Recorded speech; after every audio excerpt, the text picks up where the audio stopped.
Non. Rapidement. Hein. Oui, rapidement. Je voulais juste revenir sur quelques éléments du débat qui vient de se dérouler. Ce que l'on peut constater, c'est que quand on fait une analyse, quand on dit qu'il serait important et urgent d'intégrer l'idée que le monde agricole et que le monde de l'environnement fassent des analyses économiques de l'impact des mesures de l'un ou de l'autre. Nous demandons que ça quand on s'intéresse à l'écologie. On demande qu'il soit pris en considération tous les coûts, ce qui a été dit par Éric Durand, ce qui a été redit par Brigitte Monet.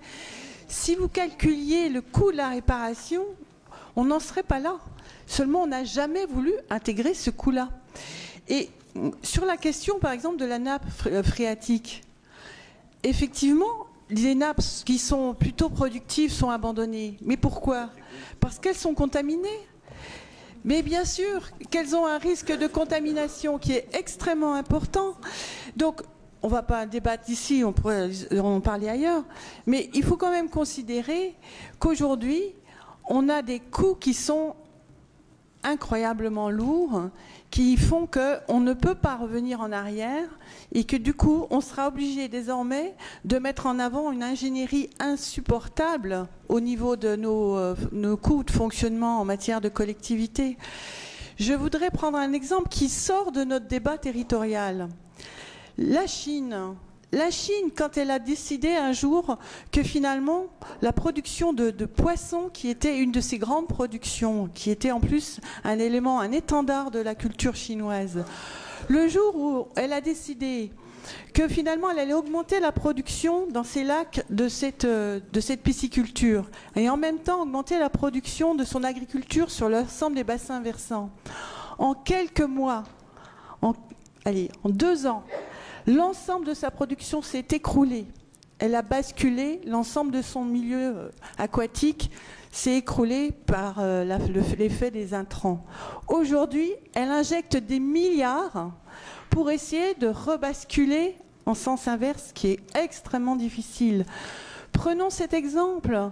Il nous laisse penser qu'on est bien dans des mesures qui vont nous permettre d'envisager le futur sur la longue durée, mais aussi sur la courte durée. Trop souvent, on dit que la pensée écologique, elle ne pense que sur de la longue durée. On voit là sur des exemples comme l'économie chinoise qu'on est bien sur un mode de pensée à très courte durée. Tout bascule très vite.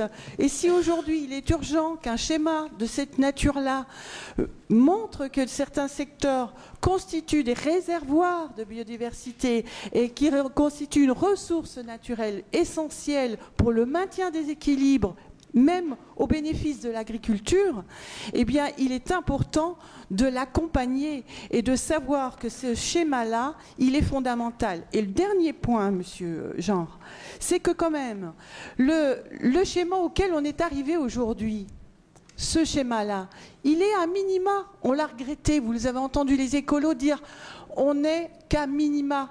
Vous dites on aimerait qu'une cartographie nous permette de empiler l'ensemble de ces zones-là. Mais justement, ce que nous on regrette, c'est que finalement on n'a pas beaucoup dépassé cette étape-là suite à un certain nombre de lobbies. Donc on est bien sur un document qui est un document de la connaissance des réservoirs actuels qui nous permet d'appréhender les enjeux futurs. Donc on ne peut pas lutter contre l'idée que là on serait en face de quelque chose qui nous amène de la connaissance. Sinon là on serait dans l'irresponsabilité. Il ne faudrait pas qu'on confonde irresponsabilité et question de compréhension. Aujourd'hui, un schéma de cette nature-là nous permet d'atteindre un niveau de compréhension de ce qui se passe sur notre territoire. On devrait tous être ravis de cette conclusion-là, sachant qu'on est allé à minima en Franche-Comté, alors que d'autres régions sont allées beaucoup plus loin. Bon, c'est ce que je disais. Pour les uns, c'est trop. Pour les autres, c'est pas assez.